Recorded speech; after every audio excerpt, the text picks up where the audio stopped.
বাংলাদেশ আওয়ামী লীগ যারা সমর্থন করেছিলেন, আমি আপনাদেরকে বলছি ভাই মন দিয়ে শুনুন। এই যে গ্রামে বা শহরে আপনারা সাধারণ মানুষ মৌখিকভাবে রাজনীতি করে নিজের সমাজ থেকে আপন পর থেকে বৈষম্যতা করে রাজনীতি করেছিলেন, আজ আপনারা কোথায় ভাই? এই যে বন্যার পরিস্থিতির মাধ্যমে আপনজন থেকে দূরে কত যে কষ্ট, এটা আপনারা শুধু বুঝেন, আর কেউ জানে না। তবে এই আওয়ামী লীগ মন্ত্রী এমপি 350 জন, এদের টাকা পয়সা পাহাড় করে নিয়েছে, সুখও গুছিয়ে নিয়েছে। এখন তাদের কি অবস্থা দেখতে তো পাচ্ছেন ভাই।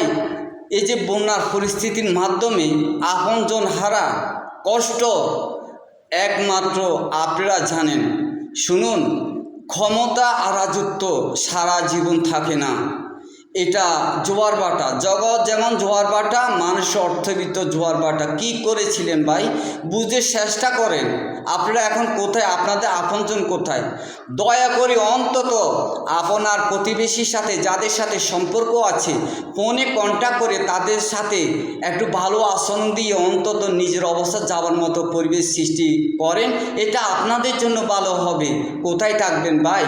মন্ত্রী এমপি যদি বাংলাদেশে সরকারের কাছে বন্দী হতে পারে, তাদের রাজত্ব শেষ হতে পারে, আপনারা তো মাঠ কর্মী, আপনারা তো আর পৃথিবীর বাইরে যেতে পারবেন না।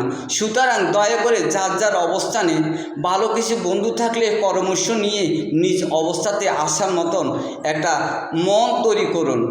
আর বিগত দিন যা কিছু করেছিলেন, নিজের বিবেকের কাছে বলবেন আমি ভুল করেছি, আর সমাজের কাছে বলবেন আমি আর কখনো করব না এমন রাজনীতি, আর এমন ব্যক্তিকে ভালোবাসবো না। দয়া করে অন্তত আমাকে একটু জায়গা দেন। শুনুন ভাই, এই আজকের দিন থেকে যদি 5 দিন সামনে যদি আপনি মারা যান, আপনার